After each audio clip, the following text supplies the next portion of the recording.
My boss took credit for my work, so I sent one email and got his job.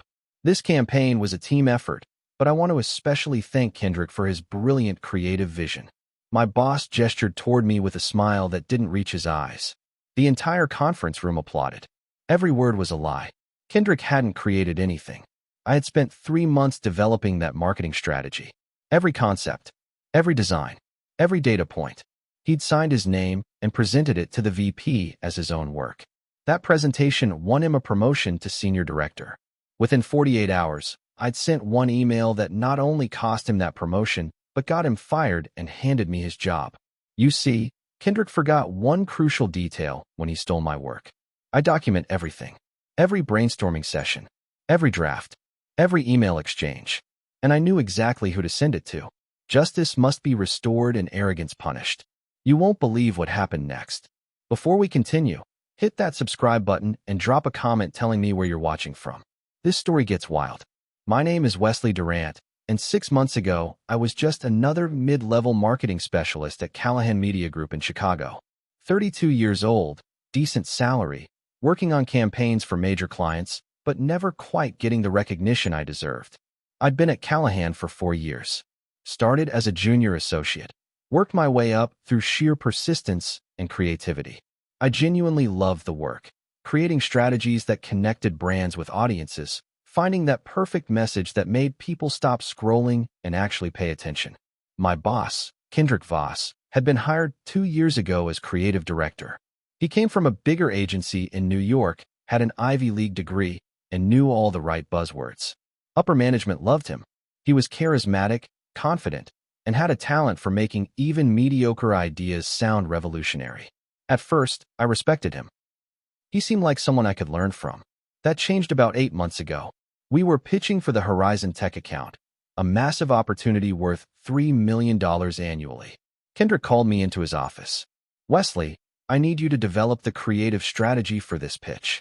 Everything, the positioning, the messaging framework, the campaign concepts. You've got 3 weeks. Just me? I asked. Usually, these were team projects. You're my best strategist, he said, flashing that practiced smile. I trust you to nail this. Make it great, and there could be a promotion in it for you. I worked like I'd never worked before. Late nights, weekends. I developed a comprehensive strategy based on consumer psychology research, market analysis, and a creative approach that positioned Horizon Tech as the accessible future rather than the intimidating tech giant. The campaign centered on 3 pillars: authenticity, innovation, and human connection. I created mock-ups, wrote sample copy, developed a 12-month rollout plan. It was the best work I'd ever done. I presented it to Kendrick in his office. He reviewed it for 30 minutes, asking detailed questions, making me explain every choice. This is exceptional, Wesley, he said finally. Seriously impressive work. Thanks. So what's next? I'll polish it up and present it to the executive team next week. You'll be in the room, of course. Great. Should I prepare to present my sections? Actually, let me handle the presentation. You've done the hard work. I'll make sure they understand the strategic brilliance here. Something in his tone made me uneasy, but I pushed it aside. He was the creative director. That was his job. The presentation happened the following Tuesday. I sat in the back of the conference room while Kendrick presented my strategy as if he'd conceived every element himself. I approached this from a consumer psychology perspective, he said, displaying my research slides. I realized that Horizon Tech's challenge isn't awareness, it's accessibility. My words, my concepts, his delivery. He never once credited me. When executives asked questions about specific strategic choices, he answered them flawlessly because I'd briefed him on every detail. We won the account. $3 million annually. The biggest win in our division's history. At the celebration drinks that evening, Kendrick raised his glass. I'm proud of the team. Everyone contributed. That was it. My 3 months of work reduced to everyone contributed. I told myself it was fine. That's how agencies worked. The director gets credit, and the team does the work. I'd get my promotion, my raise, my recognition eventually. But Kendrick was about to cross a line that would cost him everything. 2 weeks after the Horizon Tech win, I was called into a meeting with Kendrick and our VP of Strategy, Simone Wallace. Wesley, great work on Horizon, Simone said. We're extremely pleased. Thank you. Which is why we're giving you a new opportunity. Kendrick jumped in. We're pitching for the Cascade financial account next month. Another huge opportunity. Simone and I agree you should lead the strategy development again. Again? I'd led it the first time? That sounds great, I said carefully. What's the timeline? 4 weeks. Same process as Horizon. You develop the comprehensive strategy, I'll handle the client-facing presentation. I left that meeting with a knot in my stomach. Something felt off about how Kendrick had positioned things to Simone. Like he'd taken credit for my work, but was now magnanimously giving me opportunities. That evening, I did something I'd never done before. I went through my email archives and created a folder documenting everything I'd done for the Horizon pitch. Every draft I'd sent Kendrick. Every research document. Every concept iteration. Time-stamped emails showing me delivering complete work and him providing only minor feedback. Then I checked our shared drive. Found the original presentation file. The document properties showed me as the creator, with Kendrick only making formatting adjustments. I sat at my desk until midnight, feeling sick. It wasn't just that he'd taken credit. He'd systematically erased my contribution while positioning himself as the creative genius. You won't believe what I discovered next. The next morning, I ran into Amber, Kendrick's executive assistant, in the coffee room. We'd become friendly over the years. Congrats on Kendrick's promotion, she said. I froze. What promotion? Her face went pale. You didn't know? He's being promoted to senior director. They're announcing it next week. I thought. I assumed you knew since you worked on the Horizon campaign together. Together, I repeated. Yeah, that's what he told Simone. That you were a valuable team member, but he led the strategic development and innovation. After Amber scurried away, I stood there holding my coffee, understanding exactly what had happened. Kendrick had stolen my work to earn a promotion, and now he was setting me up to do it again with Cascade Financial, so he could continue building his reputation on my ideas. Little did he know, I was just getting started documenting everything. I didn't confront Kendrick, didn't let on that I knew about his promotion or his lies. Instead, I became a documenting machine. For the Cascade Financial pitch, I created a parallel process. Everything I developed, I saved with detailed timestamps. I used a personal cloud drive to store backup copies. I took screenshots of every email exchange showing me delivering work and Kendrick providing only superficial feedback. But I also dug deeper into the past. I contacted Bryant, a former colleague who'd left Callahan 8 months ago for another agency. We met for coffee. Bryant, be honest with me. When you worked under Kendrick, did he ever take credit for your work? Bryant's expression darkened. All the time. That's why I left. I developed the entire strategy for the Westfield campaign, and he presented it as his own innovation. When I complained to HR, he said I was confused about the collaborative process. Did you document anything? Some emails. What? Can you send them to me? Over the next 2 weeks, I built a case. Not just about the Horizon campaign, but a pattern spanning Kendrick's entire 2 years at Callahan. Bryant's emails showing Kendrick taking credit for the Westfield strategy. Messages from another former team member, Clarissa, describing similar experiences. Timestamped documents proving Kendrick consistently claimed others' work as his own. The Cascade pitch development was going exactly like Horizon. I'd deliver comprehensive strategy work. Kendrick would review it in private, then present pieces to Simone as what we're developing, while subtly positioning himself as the lead creative force. This is where it gets really good. 3 weeks into the Cascade project, Kendrick called me into his office. The strategy is solid, Wesley. Really impressive thinking on the behavioral economics angle. Thanks. I'm going to present this to Simone tomorrow. Get her buy-in before we pitch to the client. Should I join? Not necessary. You've done the hard work. Let me handle the politics. The next day, I wasn't invited to the meeting with Simone, but Amber, who took notes in every executive meeting, discreetly sent me a message later. He presented your entire strategy as his own again. I'm so sorry. That was the moment I knew. Kendrick wasn't going to stop. He'd built his entire rise at Callahan on stolen work, and he was about to do it again. What they didn't know was that I'd been building an airtight case for weeks. Every document, every timestamp, every witness, everything I needed to destroy him completely. I spent a weekend planning my approach. This had to be surgical, strategic. One shot to take down someone who'd spent 2 years building relationships with executives. The key was Simone Wallace. She was the VP of strategy, Kendrick's direct boss, and someone who genuinely valued meritocracy and honest work. If I could show her undeniable proof, she'd act. But I needed the timing to be perfect. Kendrick's promotion to senior director was scheduled to be announced the day after the Cascade financial client pitch. He'd present his strategy, we'd win the account, and he'd be promoted on the wave of success. My plan was to let him have his moment. Let him present the Cascade strategy to the client. Let him bask in praise. Then, before the promotion was officially announced, I'd send my evidence. The pitch day arrived. Cascade Financial's CMO and her team sat across from us in our biggest conference room. Kendrick was in his element, confident, articulate, commanding the room. He presented my consumer behavior research as insights I've developed, my messaging framework as my strategic approach, my creative concepts as ideas I've been refining. I sat there taking notes, my face neutral, while he claimed ownership of 3.5 weeks of my work. We won the pitch. For $1 million annual account. The biggest win in Callahan's history. The celebration that evening was massive. Champagne. Congratulations.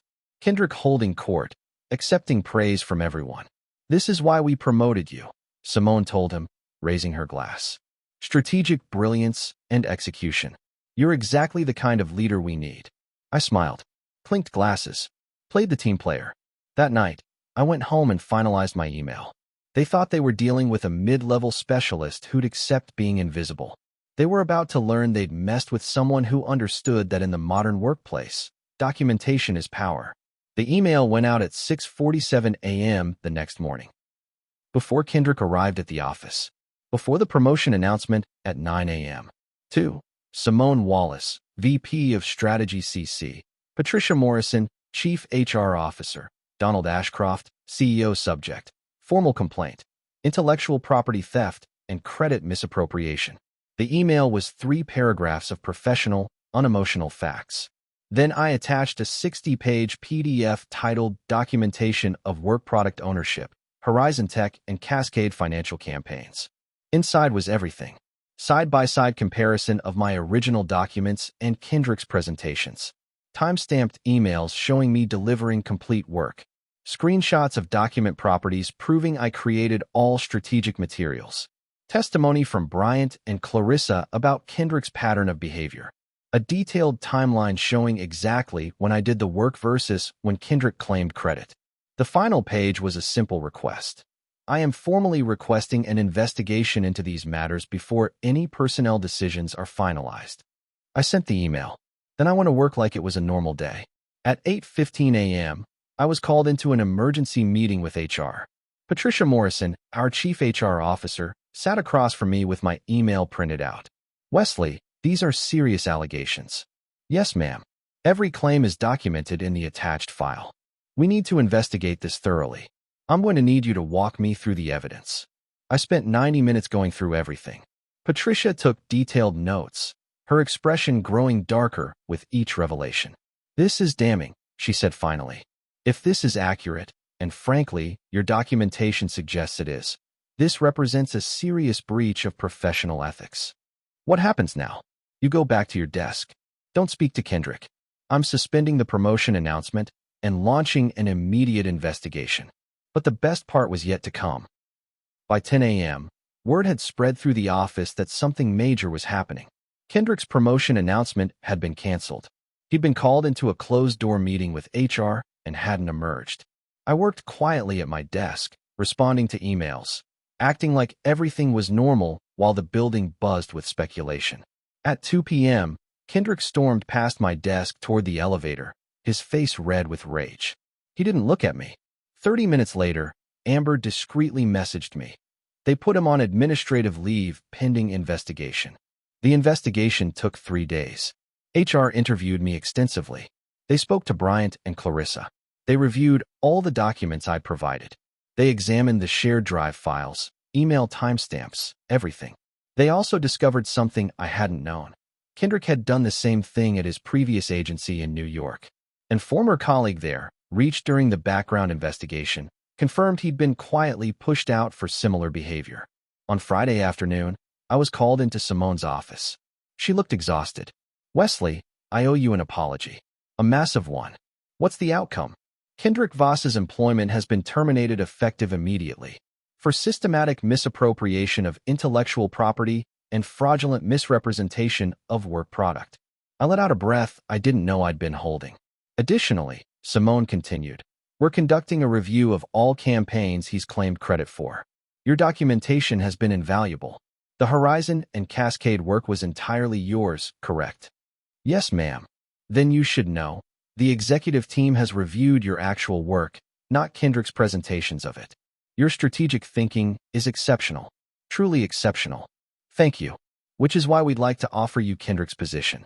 Senior Director of Creative Strategy. Effective immediately. I sat there, stunned. His job. Your job.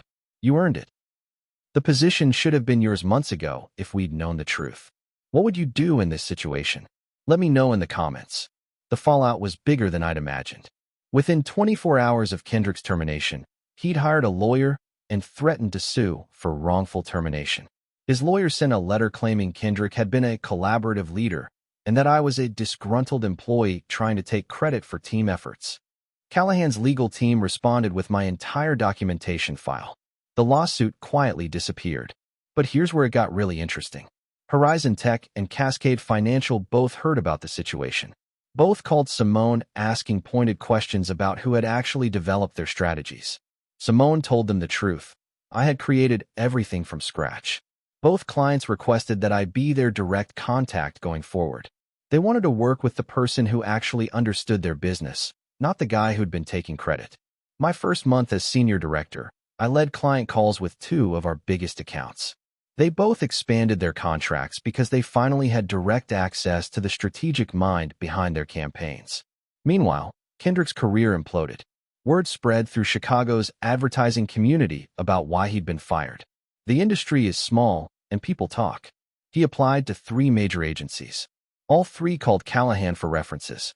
All 3 got the truth about the IP theft and misappropriation. He ended up taking a mid-level position at a small agency in Milwaukee. No direct reports.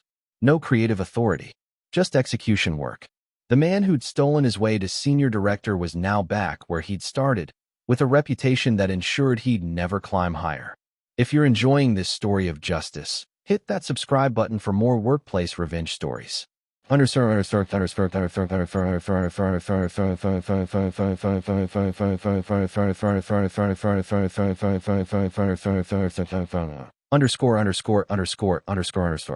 Act 8. Final confrontation. 6 months after his termination, Kendrick called me. I almost didn't answer, but curiosity won. Wesley. His voice was flat. Can we talk? What about? I need a reference. I'm applying for a director position in Indianapolis. They want to speak to someone from Callahan. You're the only person who might. He trailed off. The audacity was stunning. You want me to give you a reference? After you stole 2 major campaigns worth $7 million from me. I didn't steal anything. We worked together. Kendrick, stop. I have 60 pages of documentation proving you systematically took credit for my work. HR confirmed it. The CEO confirmed it. You got fired for it. Don't rewrite history now. Silence. Then, quietly, I'm sorry. Okay, I'm sorry. I was wrong. I got greedy, and I convinced myself I was just, I don't know, optimizing the presentation process. But you're right. It was your work. All of it. Why did you do it? Because I was terrified. I got hired at a level I wasn't actually qualified for. I had the credentials, but not the creative skill. So I used other people's talents and claimed them as my own. It was wrong. Yes, it was. Can you help me? Please. I've been blacklisted from every major agency in Chicago. I need a fresh start. I thought about it. About what mercy looks like. About whether people deserve second chances after deliberately hurting others for personal gain. No, I said finally. You didn't just take credit for work. You actively harmed my career. You got a promotion I should have had. You made executives think you were brilliant while I was just a valuable team member. You created a system where I did the work and you got the glory. That's not a mistake. That's a choice you made over and over for 2 years. I've lost everything. No, you lost the things you stole. You still have your degree, your intelligence, your ability to work. You just can't work at the level you fraudulently claimed anymore. That's not losing everything. That's facing consequences. I hung up. I got his job. his clients, his reputation, everything he'd stolen from me, I took back with one email. Justice was served, and karma had the final word. If this story got you thinking, go ahead and hit that like button. Don't forget to subscribe for more real stories that hit deep, and tap the bell so you don't miss what's coming next. And hey, if you know someone who needs to hear this one, share it with them. Thanks for watching.